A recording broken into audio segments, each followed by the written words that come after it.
Hello guys, welcome to another video.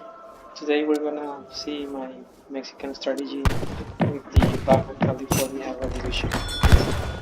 This revolution is basically an all-in strategy, though you can have many options to boom back.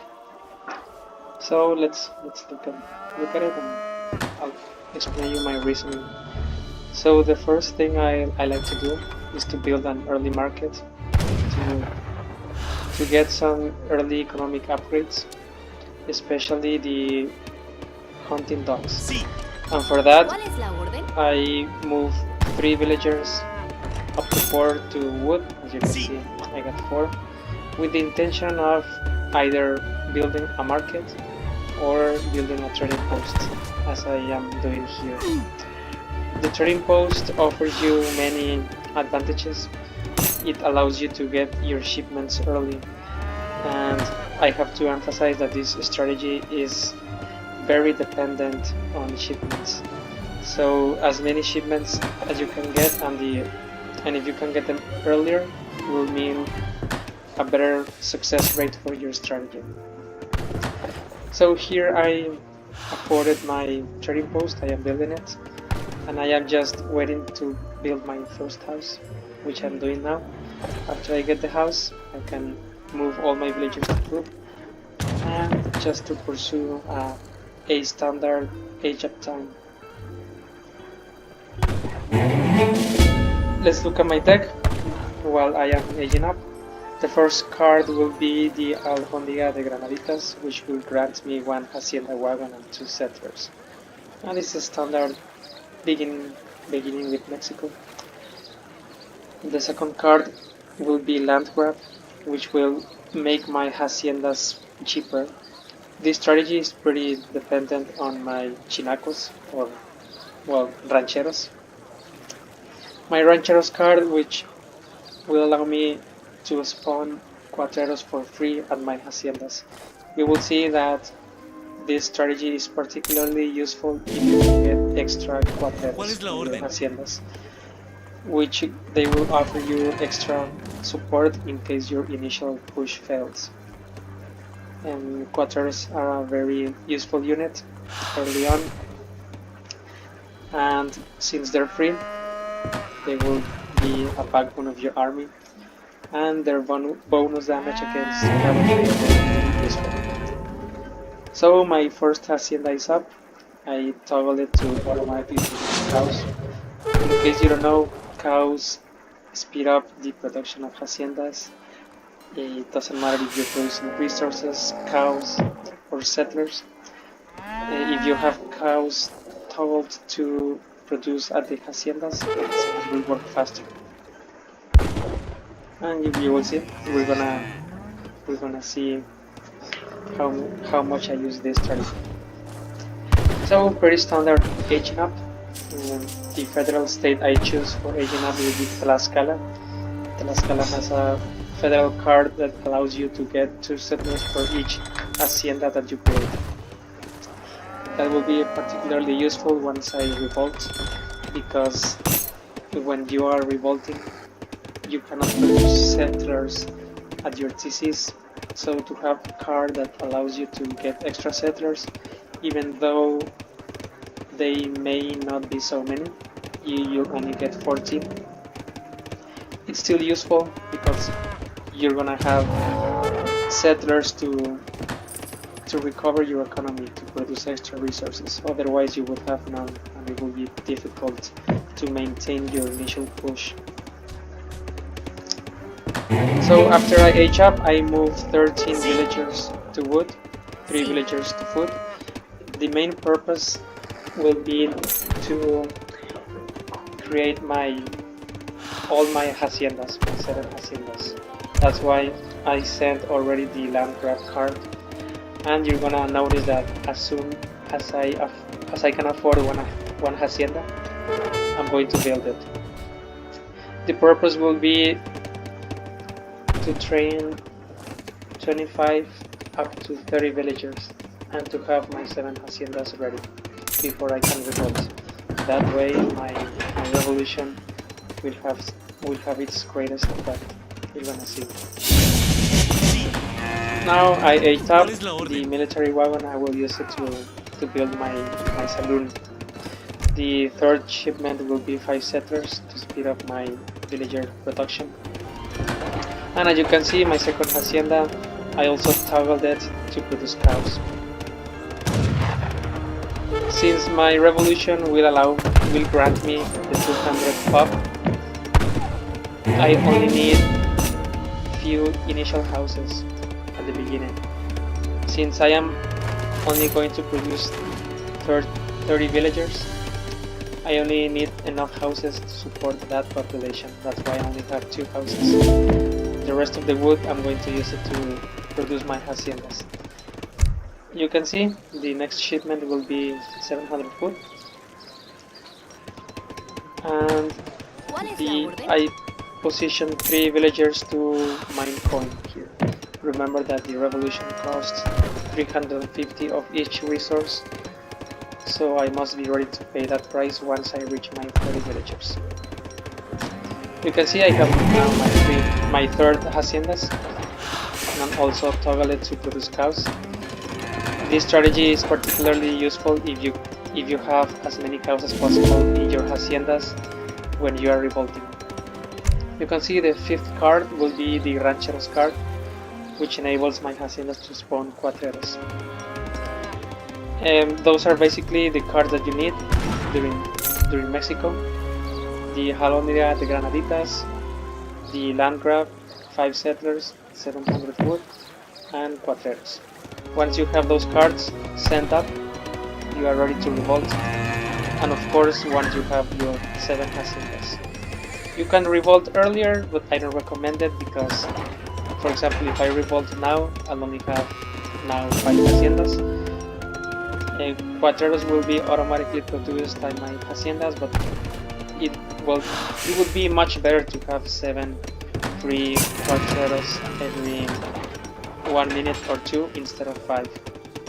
And you will notice that the Cuatrero production will escalate dramatically pretty fast once you have 7 haciendas, and if you take out 1 or 2 haciendas, it can really impact your game. So as you can see, I am up to my 27th villager. I am almost ready to revolt. I am balancing my resources so as to be ready to pay the upfront price of 350 of each resource. And you can see that I am still prioritizing wood so as to afford my 7 haciendas. I now have 7, and I am saving my shipments for the revolution. The 6th hacienda is coming in. I am up to my 28th villager. Usually I revolt with 30, but as I mentioned, you can revolt from your 25th to your 30th villager.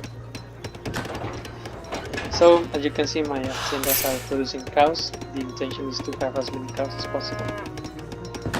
And now my 7th hacienda is coming in, and I only need wood to revolt.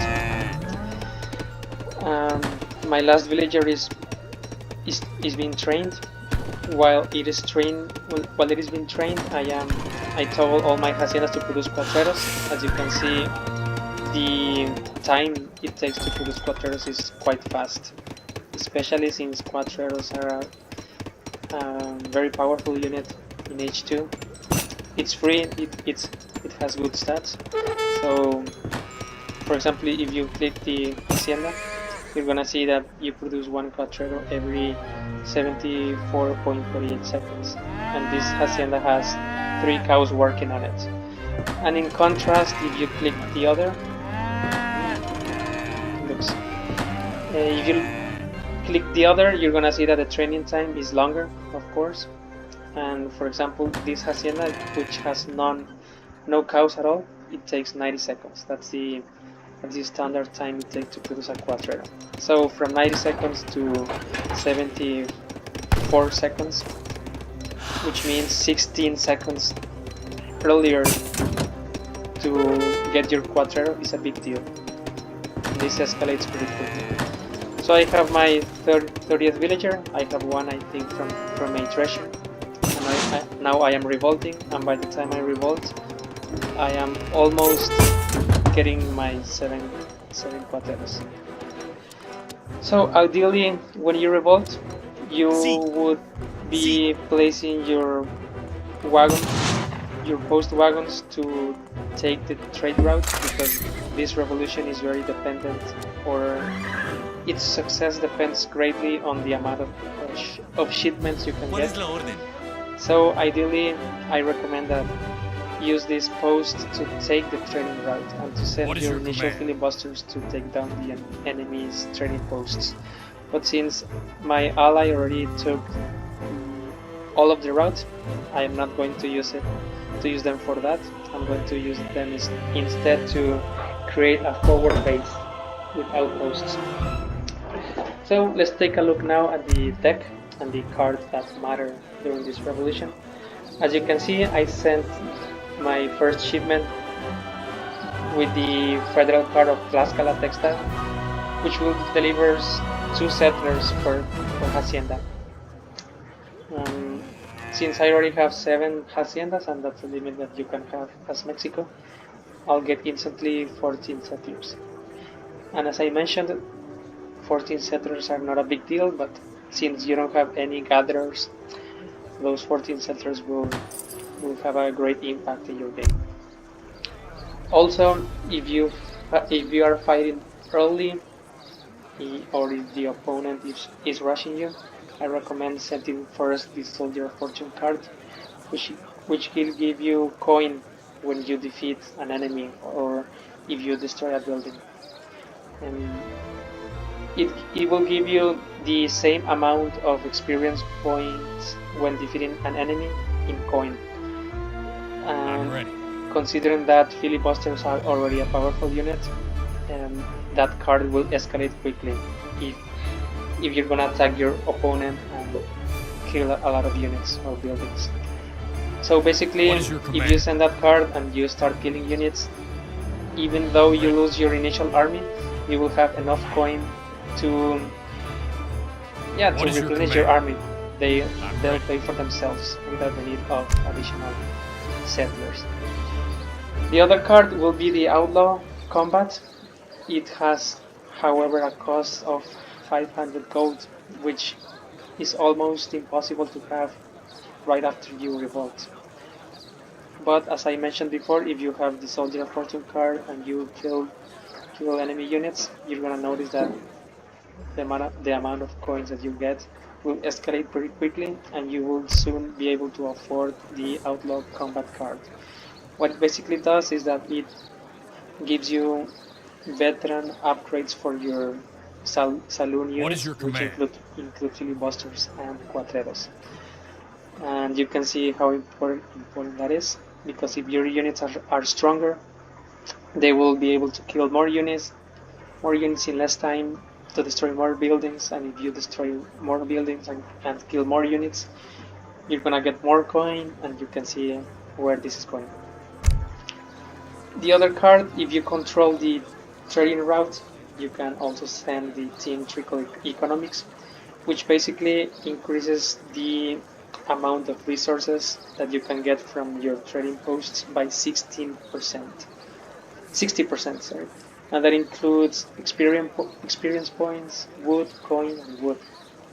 As I mentioned, this revolution is pretty shipment dependent, so if you have tools to get your shipments earlier, ideally with this card, that will be a great boost to your strategy. If you want to eco up, to boom, there's also the Robber Baron's card, which will give you a free factory wagon and will allow you to have an early factory in the game, which you can toggle then to produce resources, either coin or wood, depending on your needs. Since you can only have 14 settlers during your revolution, you see how big of a deal it is to have an early factory. Then you can have more cards. If you are short of trading posts, you can send the post wagons card. In this case, as I mentioned, my ally has all the trading route and that's why I don't need that card. But if you need more wagons, then you can send it. Then you have the capitalism card, which will give you a trickle of coin automatically. And do not forget during this revolution to build as many saloons or cantinas as you can, because each cantina produces coin automatically. So to have all cantinas, which during your revolution will have a limit of 7, is like having 1.5 banks. So if you think about it and combine the 7 cantinas plus your factory plus your 14 villagers producing plus the coin that your units get when killing units, you can see the possibilities of expanding your economy during this revolution. And that's basically the cards that I like to send when I am doing this revolution. You can also send the Land of Walker card, which will allow your inspiring flags to be planted anywhere, including near your enemy's TC or town center, and allow your bandit units to recharge their special abilities faster. I don't prioritize this shipment early on because I like to focus more on my military or my economy at first. So I send it usually after I have my initial cards. But one thing about it is that you get to keep your revolution cards if you go back to Mexico. That's why you don't need to prioritize that card. You can get it afterwards. The only cards that you'll lose right after you revolt or go back to Mexico will be the ones from the age 2 to 4. So all these cards you're gonna lose. Another interesting card that you can send is here the artillery card. Will be this one. It costs 1000 gold. It doesn't give you much, only one cannon, one random artillery piece, either a falconet, a gatling gun, or horse artillery. It costs a lot. For me, I usually send it only if I need some extra punch for my army. Since it costs 1000 gold, that's not a shipment I prioritize. It's only situational. It gives you, as I mentioned, one artillery piece and 2 Quaker guns. Quaker guns are decoys for your artillery. They deal no damage at all to your enemies. So in reality, you're only getting one artillery piece for 1000 gold. You can see why I do not send it very often. There's another one which you can send twice, which is the Walker Illusions. It gives you one culverin and 2 Quaker guns. The advantage is that it doesn't cost any gold, but it only gives you one culverin. It can be useful if your opponent has a fast Fortress Age and he already has cannons on the field and you need something to counter them, because Cuatreris, they counter them but not fast enough, and usually one culverin is enough to deal with 1 or 2 cannons. The other 2 Quaker guns, they're only for show, to scare the opponent, so in reality only the culverin will help you. If the opponent has early cannons, that's a good shipment to deal with the artillery faster, so as to not receive as much damage as possible. So let's keep on with the game. You're gonna see that I'm gonna encounter some enemy streelets. What is your command? I prioritized here my economy because I wanted to put my forward pace, and since I am going to fight early, I'm not going to produce any coin if I kill enemies, so you're gonna see that I'm gonna retreat at first because I am waiting my soldier recruitment card, and after I send it, now I can produce coins instead of working in streelets. And as you can see, whenever I kill a streelet, I will also get 6 coin. And you can see how fast coin generation is coming in. As I mentioned, that card can escalate pretty quickly. Now I I'm ready. can pay for extra filibusters. So in comparison, the 8 filibusters that I lost, I can replenish now with my gained coin that I obtained when killing that enemy. But in this case, since I am going to fight, I was able to afford now the outlaw combat, which cost 500 gold. What is your command? As I mentioned, all the cards are situational. The order depends on your needs, and what you need at the time.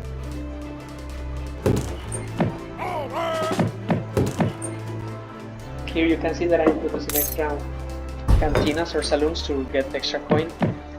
Now I'm ready. my outlaw combat card is in, and filibusters have basically the stats of a veteran musketeer. See. And also the Cuatreris get a boost. They basically have the stats of a normal dragoon in H2. And we're going to attack the Dutch because we noted that he was trying to boom. He only has 8 pikes and 5 skirmishers to defend himself. He was aiming for a big boom, early boom, and to overwhelm us with upgrade army later in the game. So that's something we're not going to allow. That's why I'm moving with my filibusters to take down HC. While my allies deal with the armies of his allies, so they cannot defend themselves.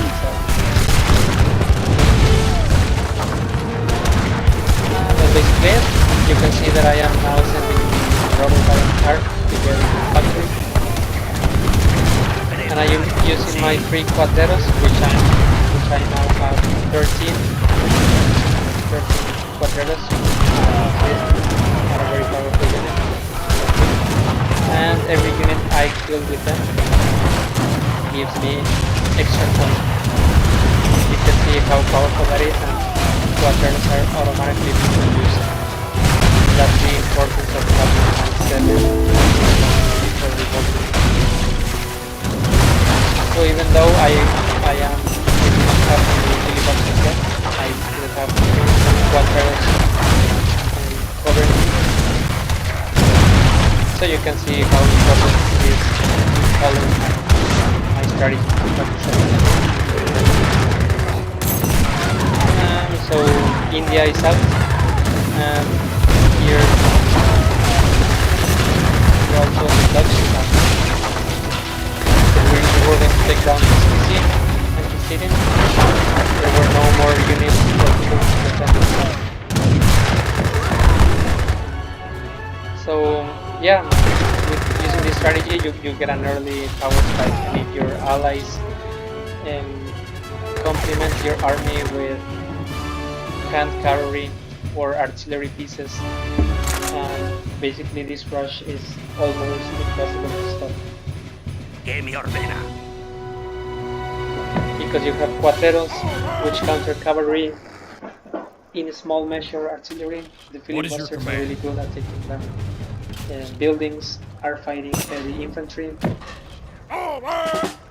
And if your ally has cavalry to cover your mobility, to take down skirmishers or cannons, it's a very powerful combo. You can see how good Cuatreros are when using their lasso ability. And with the outlaw combat card, their stats are boosted. And now I have 25 Cuatreros, which is a good amount of units to have for free. And that's basically it. And that's the strategy. I'm ready. I hope it worked for you, and if you have any questions, do not What is your hesitate command? to post some in the comment section. So that would be all. I hope you enjoyed it, and see you next time.